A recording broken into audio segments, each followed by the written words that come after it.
हाँ तो बच्चों,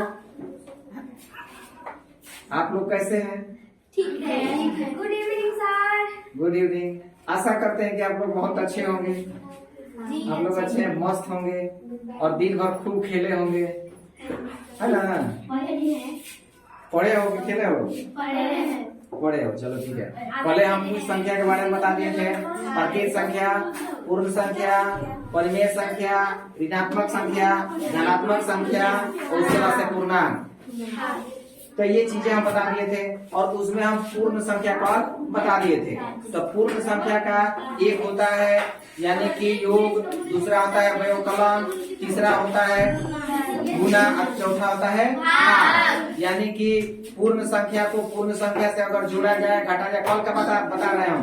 पूर्ण संख्या को पूर्ण संख्या से जोड़ा जाए तो उसमें प्राप्त होने वाली जो संख्याएं हैं वो क्या प्राप्त होती है? पूर्ण संख्या। अगर हमारी पूर्ण संख्या और पूर्ण संख्या को अगर गुना किया जाए तो हमें कौन संख्या प्राप्त होती है? पूर्ण संख्या प्राप्त होती है। अब अगर पूर्ण संख्या को पूर्ण संख्या से भाग की जाए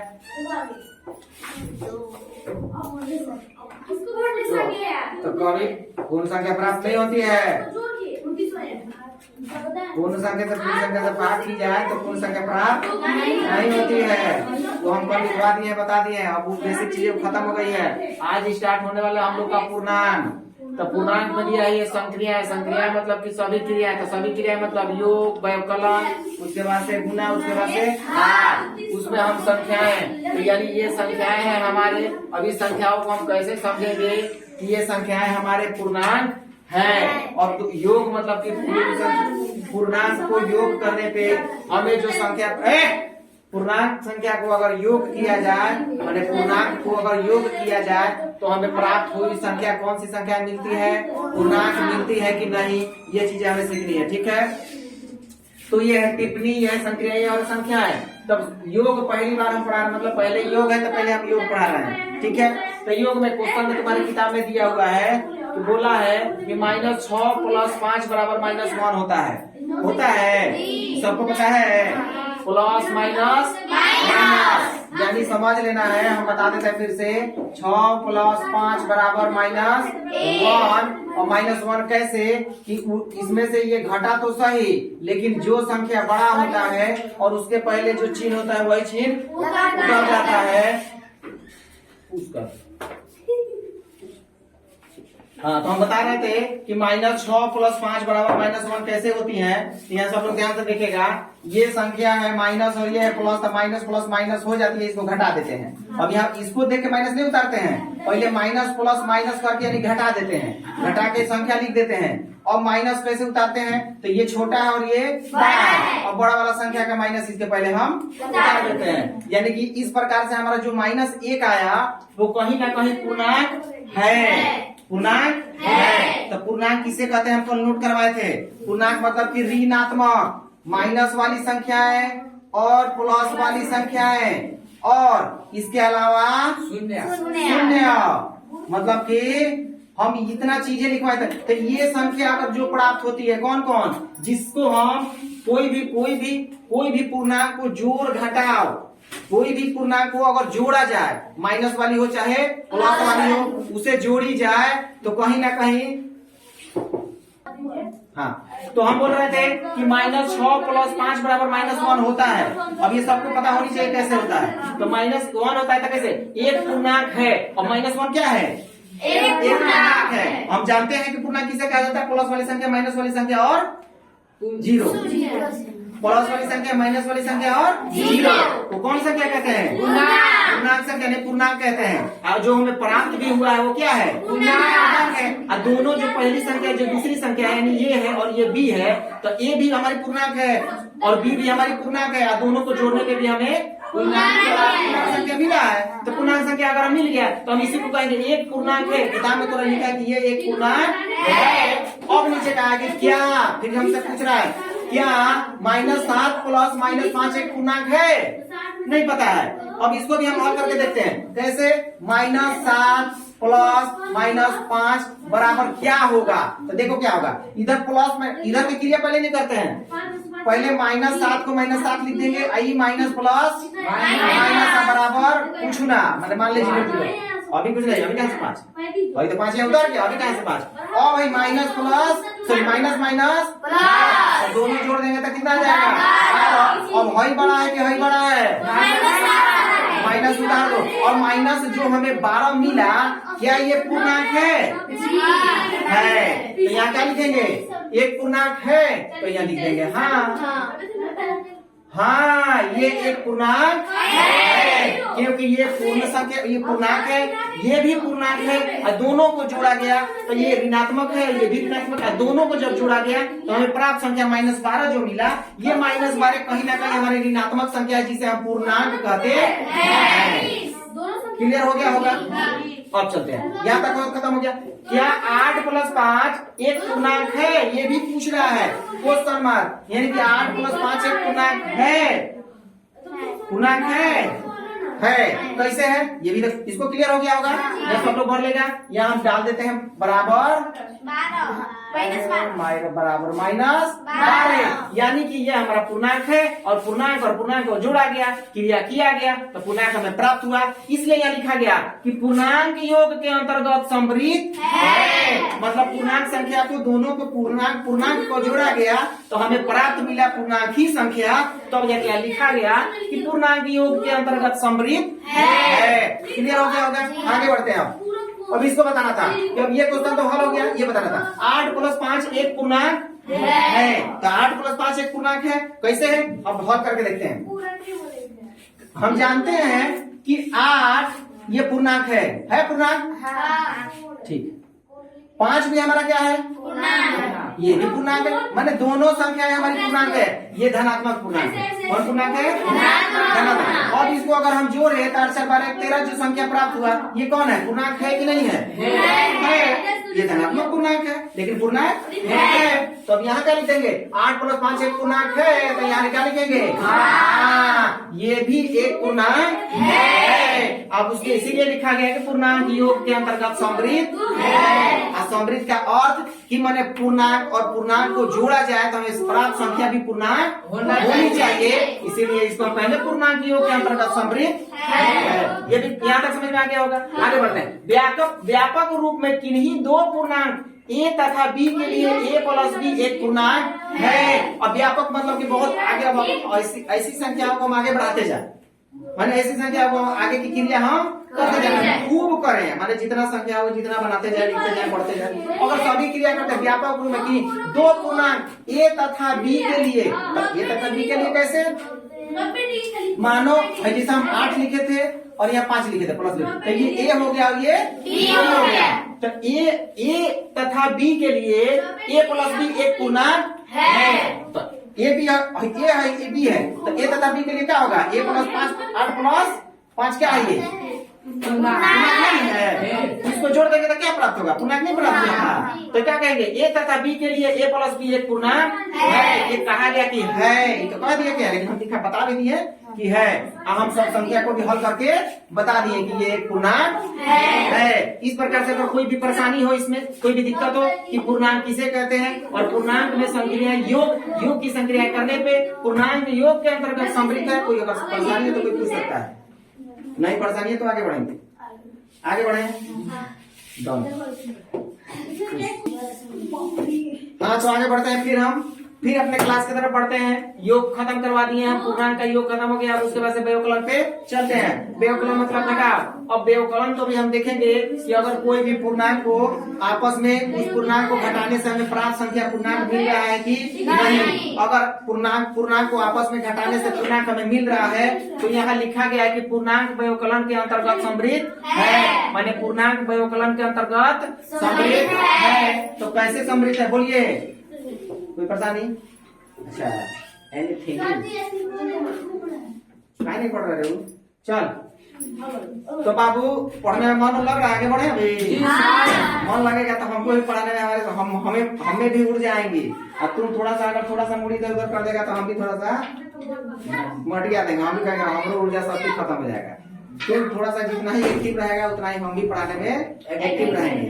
तो एक्टिव रहो, पढ़ते रहो और खूब ब्रिलियंट बन जाओ एकदम, है कि नहीं? ये मैथ में तो कोई टिकवे ना करेगा तोरा सामने, जो भी ये मैथ पढ़ लेगा ऐसे पढ़ लेगा ना, तोरा क्लास में कोई नहीं टिकेगा, एकदम कंफर्म है। उसमें सोचने वाली बात नहीं है। तो खाली ढंग से पढ़ जाओ पूरा चैप्टर, उसके बाद से फिर तुमको पूछना ही पड़ेगा कि क्रम विनिमयता क्या है, असहचरता क्या है, पूर्णांक क्या है। बहुत सारे बच्चे को अभी तक पूर्णांक भी नहीं पता है, बहुत सारे बच्चे को अभी तक पूर्ण संख्या भी नहीं पता है, परिमेय संख्या भी नहीं पता है, और ऋणात्मक धनात्मक भी नहीं पता है। तो हम कल बता चुके हैं ये सब। अब तुम लोग बहुत सब कुछ आ गया है। चलो तो व्यवकलन का नियम समझते हैं। कहा है कि व्यवकलन मतलब घटाओ। 7 - 5 बराबर 2 होता है, हम जानते हैं। तो ये भी पूर्णांक, ये भी पूर्णांक। और ये घटाओ का मतलब कौन घटाओ? ये वाला घटाओ, ये वाला घटाओ मैंने व्यवकलन वाला घटाओ। ये सब पूर्णांक में के साथ वाला घटाव नहीं है, ये व्यवकलन वाला घटाव है। मैंने कहा कि ये व्यवकलन घटाव, यानी कि इसके बाद हम घटाव लगा दिए। तो 7 - 5 बराबर 2 जो आया, ये भी हमारी एक पूर्णांक ही मिला। तो पूर्णांक ऋणात्मक धनात्मक दोनों, माने पूर्णांक और पूर्णांक में से घटाने पे हमें संख्या जो मिली पूर्णांक, वो क्या है? कहीं ना कहीं पूर्णांक व्यवकलन के अंतर्गत सम्मिलित है। अब ये एक पूर्णांक है, ये कह दिया कि है, लेकिन यहाँ क्वेश्चन मार्क डाल दिया और बोला कि आप बताइए क्या 5 - 7 एक पूर्णांक है? 5 - 7 एक पूर्णांक कैसे है देखते हैं। 5 भी पूर्णांक है और 7 भी पूर्णांक है। अब इसको घटाएंगे तो आ जाएगा 2, लेकिन ये प्लस वाली है और ये छोटा है, ये बड़ा है, तो माइनस यहाँ उतर जाएगा। ये -2 जो आया, ये हमारा यहाँ लिख देंगे हम बराबर -2। अब -2 हमारा पूर्णांक होता है, हम जानते हैं, जानते हैं। तो -2 हमारा पूर्णांक होता है, एक पूर्णांक है। और यहाँ लिख देंगे हाँ क्या है ये? माने कि ये पूर्णांक है, यानी कि पूर्णांक व्यवकलन के अंतर्गत सम्मिलित है। यहाँ भी खत्म हो गया। आगे चलेंगे। -6 - 8, तो -6 ये हो गया, -6 माइनस से बड़ा व्यवकलन हो गया। 8 हमारा पूर्णांक हो गया, माने कि ये हमारा पूर्णांक, ये भी पूर्णांक और ये व्यवकलन, ठीक है। तो ये भी पूर्णांक, ये भी पूर्णांक। माइनस प्लस, अब प्लस दोनों को जोड़ दिया गया तो 14, और 14 जो आया, ये हम जानते हैं कि माइनस प्लस होता है। ये बड़ी संख्या है, 8 बड़ी संख्या है, इसकी पहले वाली संख्या, इसकी पहले वाला चिन्ह उतर गया -14, यानी कि माइनस। ये एक पूर्णांक है, ये कहा कि ये पूर्णांक है। अब हम कहेंगे कि पूर्णांक है कि नहीं, और कुछ नहीं, यहाँ दिया ये भी दिया है। ये थोड़ा सा कंफ्यूजन करेगा कि 2 कैसे आया, ये वाला, ठीक है ना। तो सब लोग देखेगा कैसे। -6 माइनस, भाई माइनस क्या होता है? प्लस। 8 के 8 उतार देंगे, और माइनस और प्लस माइनस हटा देंगे, आ जाएगा क्या? 2। और प्लस का कि माइनस का? क्योंकि भाई बड़ा है छोटा है, भाई संख्या बड़ा है छोटा है, तो 2 आया है मेरा, ठीक ना। तो ये कह दिया है कि ये एक पूर्णांक व्यवकलन के अंतर्गत सम्मिलित है, ये तो कह दिया। लेकिन अब हम भी कहेंगे, अब अगला क्वेश्चन क्या होगा, हमसे पूछा है क्या 8 - -6 एक पूर्णांक है कि नहीं? चेक किए हैं? चेक कर लो। माइनस प्लस 8 माइनस प्लस इधर 6 और 6 14 एक पूर्णांक होता है पूर्णांक ना। 14 एक पूर्णांक होता है, तो कहेंगे कि हाँ ये भी एक पूर्णांक माने समृद्धि का नियम से ये व्यवकलन करने पे, माने पूर्णांक और पूर्णांक को व्यवकलन करने पे हमें संख्या जो प्राप्त हो रही है वो हमारा पूर्णांक प्राप्त हो रही है। पूर्णांक को व्यवकलन माने पूर्णांक को पूर्णांक से घटाने पर जो हमें प्राप्त हो रही है वो क्या है? पूर्णांक है। ये भी खत्म हो गया, ये भी खत्म। अब चलेंगे व्यापक रूप से किन्हीं दो पूर्णांक A तथा B, यहाँ समझ रहे हो बात है। अब इसको उल्टा करो चाहे सीधा करो, उससे हमको क्या मतलब फर्क पड़ता है? कैसे देखो, A तथा B के लिए A - B एक पूर्णांक है, A तथा B, तो A - B मतलब क्या? कोई भी संख्या अगर लेते हैं 6 - 2, तो ये A हो गया और ये B हो गया। इसमें से अगर इसको हम घटाएं तो प्राप्त संख्या में क्या मिलेगी? पूर्णांक मिलेंगी। अब अगर हम कहेंगे कि अब -2 I + 4, तो जो है ना इसको प्लॉट दिए, इसको प्लॉट दिए, तो प्लॉटिंग का मतलब क्या कि मानो इसको हम A मान ले, फिर से छोड़ दो, समझ लो पहले, इसको A मान ले और इसको B मान ले, तो ये अगर A B तो हम घटा लिए, लेकिन अब उल्टा करके माने क्या बोला यहाँ A - B तो ठीक है, लेकिन B - से, तो इसको मान लेते हैं B, इसको B और इसको A। तो 2 माइनस 4 तो क्या आ जाएगा? -2 -2 नहीं जाएगा। हाँ। तो ये भी पूर्णांक, ये भी पूर्णांक, और जो हमें प्राप्त हुआ वो भी पूर्णांक। तो क्या ये नहीं है कि b माइनस ए भी एक पूर्णांक है कि नहीं है? साबित करके दिखा दिए कि नहीं दिखा दिए? हाँ। ये कहा कि है, अब हम दिखा दे दिए। तो इस प्रकार से हमें क्या हो गया कि पूर्णांक व्यवकलन के अंतर्गत समृद्ध है, ये सभी समृद्ध है। कहीं ना कहीं हम सबको जांच कर लिए, तब पूर्णांक व्यवकलन के अंतर्गत समृद्ध है। अब इस प्रकार से हमारा सब ये भी खत्म हो गया। आगे बढ़े।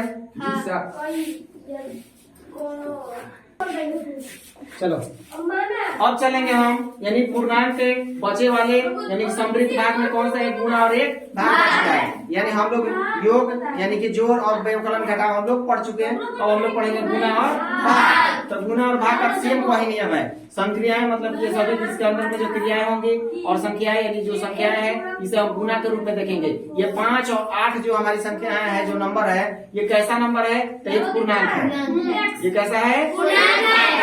धनात्मक पूर्णांक है, और दोनों को आपस में गुना किया जाए तो जो 40 हमें प्राप्त है वो कहीं ना कहीं हमारे धनात्मक पूर्णांक है। मैंने पूर्णांक है, अब धनात्मक है कि ऋणात्मक है सबको पता चल रहा है। यानी कि 40 एक पूर्णांक है, ये क्वेश्चन में मैंने ये कह दिया कि पूर्णांक है। लेकिन क्या हमसे पूछा कि -5 गुना 8 जो है वो -40 जो है, इसको ये भी पूर्णांक ये भी पूर्णांक, लेकिन दोनों का आपस में गुना किया तो -40 है।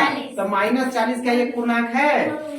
-40 एक पूर्णांक है नहीं? है। तो इसे हम कह देंगे कि हाँ ये पूर्णांक है, क्योंकि माइनस वाली टोटल संख्या हमारी पूर्णांक होती है, प्लस वाली टोटल संख्या हमारी पूर्णांक होती है, और उसमें एक 0 शामिल हो जाता है। अब चलेंगे, ये बन गया, यहाँ चलेंगे -5 गुना -8 तो माइनस माइनस प्लस। अब यहाँ थोड़ा सा बताएंगे एक बार नया है कुछ, गुना -5 तो माइनस गुना माइनस करने पे क्या हो जाता है? प्लस हो जाता है। तो माइनस माइनस गुना हो जाएगा तो प्लस हो जाएगा, और 5 5 25। तो इस प्रकार से चल मैंने समझ ले, माइनस माइनस होता है, 5 5 25। तो यही क्रिया है हमारी अन्य संख्याओं के साथ भी होगा। यानी ये हमारी पूर्णांक है और ये भी हमारा पूर्णांक है, लेकिन दोनों का आपस में जब गुना किया गया माइनस माइनस से और 5 5 से, तो प्लस 25 आ गया। तो प्लस 25 जो आया तो ये भी हमारा क्या है? इस प्रकार से यहाँ जो बचा तो -5 गुना -8 तो -8 जो बचा और -5 जो बचा, और ये गुना तो गुना, तो ये जब माइनस माइनस गुना होता है तो प्लस 8 बचे 40। तो प्लस 40 भी हमारा क्या है? पूर्णांक है। तो इस प्रकार से हमारा यहाँ एक पूर्णांक है, तो ये क्या कर लिया? तो कह दिया, मैंने हम साबित करके बता दिए। ये कह दिया, साबित करके दिखा दिया, फिर आगे चलेंगे। व्यापक रूप से गिनी 2 पूर्णांक ए तथा बी के लिए ए गुना बी एक पूर्णांक है। अब आगे भी इस क्रिया को हम करते चलेंगे तो हमें जो संख्या प्राप्त होगी, यानी पूर्णांक और पूर्णांक को आपस में जब गुना करेंगे, चाहे ए बी को चाहे बी ए को, इसमें बी ए नहीं दिया, मैंने दोनों का अगर हम गुना करेंगे तो जो संख्या में प्राप्त होगी वो कौन संख्या प्राप्त होगी? पूर्णांक की प्राप्त होगी। अब मान लो जैसे 5 गुना 6 चाहे 6 गुना 5, दोनों का मतलब क्या होगा? डी ही होगा। अब इधर माइनस रहे तो चाहे इधर माइनस रहे तो जो संख्या हमें प्राप्त होगी वो कहीं ना कहीं दोनों पूर्णांक ही होगी। इधर हो गया होगा ये देखा था। और ये जब इस नियम से हो गया तो यहाँ लिखा भी है कि पूर्णांक गुणन के अंतर्गत समृद्ध है। माने कोई भी संख्या को ले लो जो पूर्णांक हो, और उसको आपस में जब गुना करेंगे तो जो गुणनफल आएगा वो हमारा क्या आएगा? पूर्णांक ही आएगा। माने कोई भी संख्या पूर्णांक ले लो और उसको गुना करो तो उसका गुणनफल जो हमें आएगा वो क्या आएगा? ही आएगा। तो इस प्रकार से हमारा पूर्णांक गुणन के अंतर्गत समृद्ध है। तो ये भी खत्म हो गया।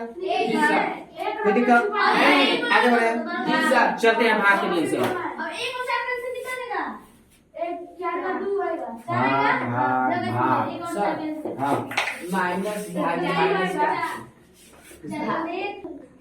अब बचा है हमारा भाग यानी कि पूर्णांक में भाग बच गया। हम लोग जोड़ पढ़ लिए, व्यवकलन पढ़ लिए, गुणा पढ़ लिए, अब हमारा भाग बच गया। भाग में कैसे बच गया देखेंगे। 5 भागा 8 बराबर 5/8। यह एक पूर्णांक नहीं है। कैसे नहीं है? क्योंकि है तो पूर्णांक है, है तो पूर्णांक है। और ये पूर्णांक है, यह पूर्णांक है। लेकिन 5 भागा जब 8 हम करेंगे तो हमें पता क्या चलेगा कि दशमलव लगा के 0 लगाएंगे, 8 6 48 और 2 और फिर एक 0 लगाएंगे तो 8 दूनी के 16, फिर एक 4 लगाएंगे, फिर एक 0 लगाएंगे तो 8 बचे 40। पता क्या चला कि 0.625 जो आंसर आया कभी भी ये पूर्णांक नहीं होता है। 0.625 कभी ये पूर्णांक नहीं होता है, क्योंकि हम पढ़े हुए हैं पहले दिन के क्लास में कि माइनस वाली संख्या है, प्लस वाली संख्या है और एक शून्य, यही एक पूर्णांक होता है। इसके अलावा कोई तीसरा पूर्णांक नहीं, मतलब चौथा पूर्णांक नहीं होता है। इसलिए इसको डायरेक्ट कह दिया कि ये नहीं है, यानी कि -5/8 यह एक पूर्णांक नहीं है, यानी पूर्णांक भाग के अंतर्गत सम्मिलित नहीं है। काय हंस रही है? कुछ गिरा लगा हम चले आके हम जोकर लिख लगा था रे अरे लगा था कहां से तुम दोनों हंस रहे या तक मने मने लड्डू खाता रही ना रे। चल तो अब कोई दिक्कत है इसमें से? नहीं, कोई दिक्कत नहीं है। इस प्रकार से आज के लिए क्लास को हम ऑफ करते हैं, यानी आज के क्लास हम खत्म करते हैं। फिर मिलते हैं छोटे से ब्रेक के बाद अगले दिन, यानी सभी तैयारियों के साथ। फिर अगला अगला उदाहरण कल हम बनवाएंगे और कुछ समझाएंगे फिर, यानी किससे? परिमेय संख्या से ही, मानी यही ये चैप्टर पढ़ के फिर हम आगे बढ़ेंगे। इस प्रकार से जितना पिछला क्लास हुआ वो सभी को मन से जाके पढ़ जाना है, एकदम याद कर जाना है। कहीं भी ना माइनस, ना प्लस, ना सम्मिलित, ना कहीं हमें व्यवकलन, ना हमें गुना, ना घटाव, ना जोड़, कुछ हमें भूलना नहीं है। ना पूर्णांक और ना पूर्ण संख्या, दो को चीज पढ़ा है। कौन कौन? पूर्णांक और पूर्ण संख्या। कहीं भी हमें अब पूर्ण संख्या और पूर्णांक में कोई दिक्कत नहीं होनी चाहिए। अगर इसमें कोई परेशानी होती है तो अब तुम लोग का मालिक भगवान है, तुम लोग कहाँ जाएगा उसका कोई अब नहीं है, कोई ठिकाना नहीं है। क्या कहते हैं? क्या कहते हैं? तो भगवान मालिक बराबर